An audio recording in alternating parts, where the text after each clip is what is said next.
question for, Brenda's got a question for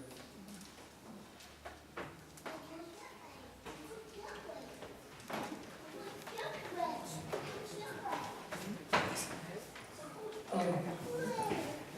This district has rolled out 3 K-8 schools beginning this year. So there are 3 schools, Graham, Pennington, and Longfellow, where there's a 7th grade. The superintendent has said, we have to assess this the next year or 2, so we're not rolling out any more come September. What's the position of the candidates on that? 1 through 6, Mr. Rivers?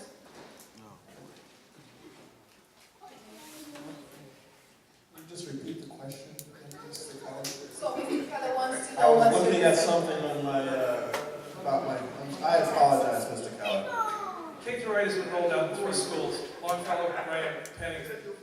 We thought it was going to be rolled out in all the elementary schools going forward, but this has to await a study by the superintendent to see whether we're going to go forward. What's the position? Do you want it rolled out now in September to the other schools, or do you want to wait 1, 2, 3 years for the superintendent to do a study? Well, I'm a numbers person, so rolling out every school, again, is going to be a cost associated with that. You're going to have to re-outfit some schools, you have to change different bathrooms. So before I intelligently answer that question, personally, I would wait. I need to see numbers in front of me. I'm a numbers-driven person. So I need to know how much is this going to affect the taxpayer, if taxes are going to go up, and I need to see a study that the K-8 programs that we have now, if they're working and they're achieving the results that we set out to obtain. So my answer to your question is I would wait until I have an intelligent, comprehensive study in front of me before I answer that question. But I am in favor of K-8. But before I commit to every single school, 1, I need to know if we can afford it, and 2, I need to know if the K-8 we have now, if they're producing any results.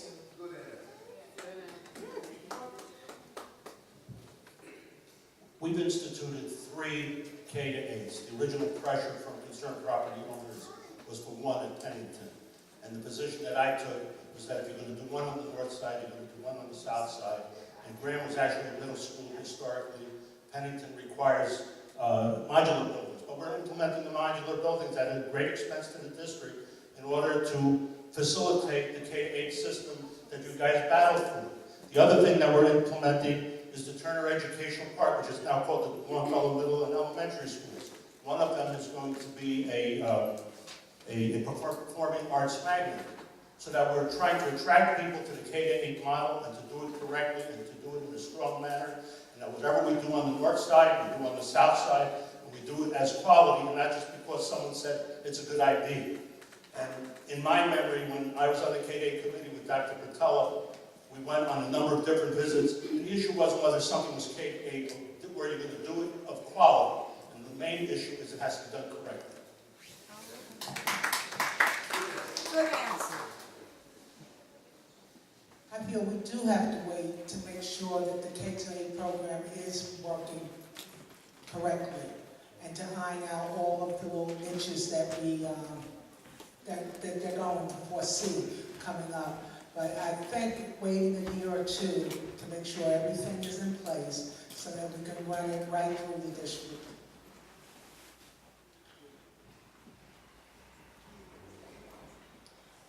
My position is that we wait for the study because it doesn't make sense to implement something if we implement things because of progress. We want things to get better. And if it's not making a difference and the children are not learning more, and if they're not getting better, then we might want to think about not spreading it out to the other schools. So just the bottom line of it, we do need the assessment, the information to make informed decisions. Also, I'm not sure if we will be able to do it, even if it is successful in all of our buildings, because not all of our buildings are physically structured to house a K-8. Then, as Mr. Rivers has said, there is a cost factor to that, and we would need to know as taxpayers what that cost is. We would not be able to roll that out in all of the buildings, even if we could, all at once. That would have to be soundly done. But most importantly, we do need to wait because all of our buildings are not physically structured, otherwise we'll be getting modules for the other buildings, etc. We need a thorough, comprehensive plan and assessment of each building to see if they are eligible, fit the requirements and criteria to do K-8. Yeah, I don't have much to add. I mean, we have to, don't underestimate what's involved in adding grades to a school. That's a very big deal. It involves additional facilities, it involves additional teachers, it involves additional expense, and it involves potentially taking children away from other school districts, or other schools in the district. So it's a complicated formula. We have a fixed amount of money to serve a fixed amount of kids, and in the whole city, not just in certain schools. And that's a delicate balance, and I'm all in favor of getting all the data I can before making any decision that important.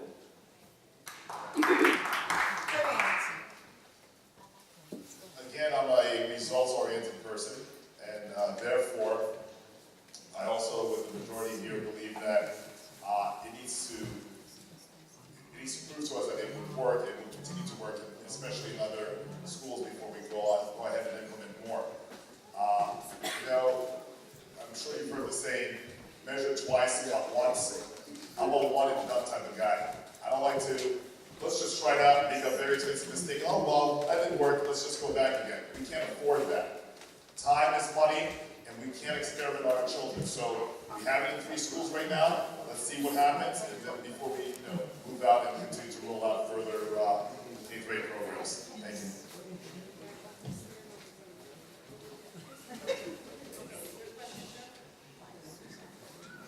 Good evening.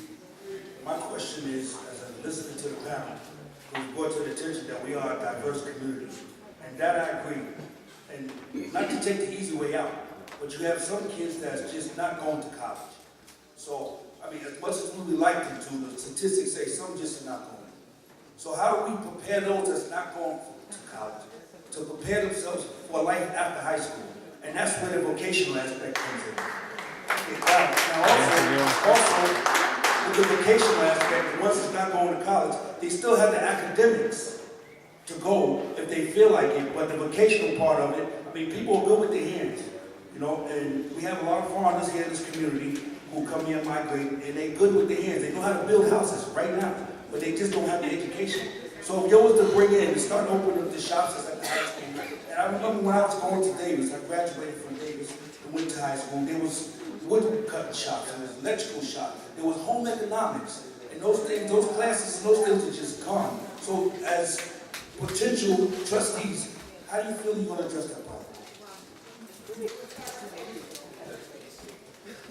You're absolutely correct. We are a diverse community, and we need to offer all of our children an option. And the technical school, vocational school option is one that, since my involvement with the schools, I've been saying all the time, we need to do that. We need to give all of our children an option to become viable, productive members of society, to provide a meal, a shelter for themselves and for their families. In my trade, I do design build. I have tons of tradesmen, plumbers, electricians, carpenters, who make a great living. Okay? It's not an embarrassment. Just because you're not a lawyer or a doctor doesn't mean that you're not doing well in providing for your family. They're great trades, and I totally agree with you. And I believe right now the board is working on bringing, I believe it's Lincoln Technical, to help reintroduce the vocational program in the schools. Yeah, I also read about the current efforts of the board, and I know it's a focus, and it's a reality that every year that goes by, the chances of every kid going to college just get less and less. I have no idea if my son in 15 years is going to go to college. I have no idea. College is going to cost $200,000 a year at that point. But yeah, and I know that it's a focus of the current board and the current superintendent. At least that's my perception from what I've been able to read as a taxpayer. And I totally agree that that's the reality, and that's where we live in reality.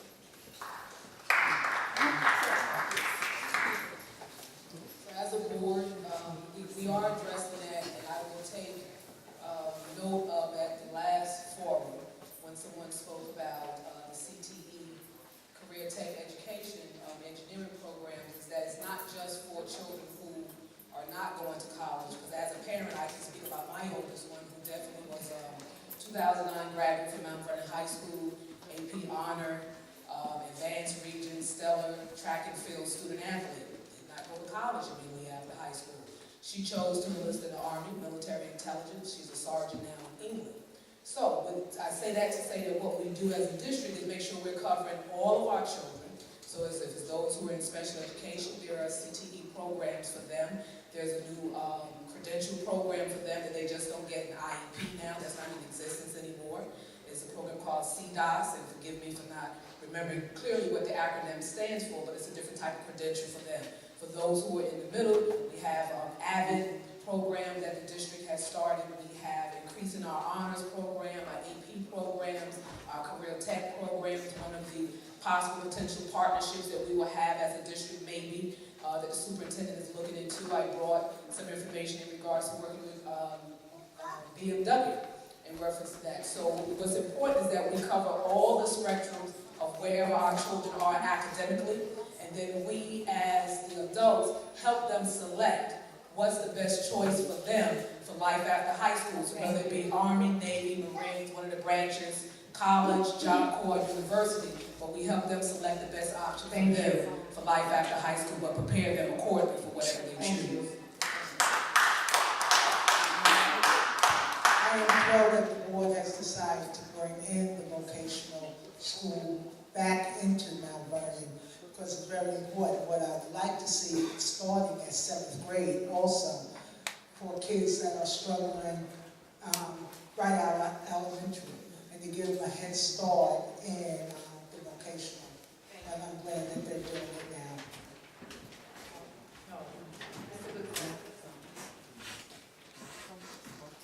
We hired a new director of gifted and talented in CTE, right?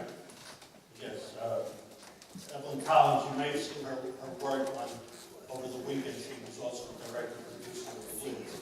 And we brought back the Tony Martin. There's a lot of things. We're talking about rebranding the community. We're talking about rebranding the school district and having an expectation of excellence for a person in a career and technical advancement or on the way to college. When I was in high school, they told me I was not college material. Okay, and I am an attorney, I'm a licensed clinical social worker. I wasn't supposed to do this. Children should not be tracked. They should be assisted to find what their passion is. A plumber is an excellent thing to be. A technical tradesperson is a PhD in my eyes, because I can't do any of that stuff. So we have to be clear about not demeaning work because of the person who is doing it. If they do it with excellence, that's all that is. Thank you.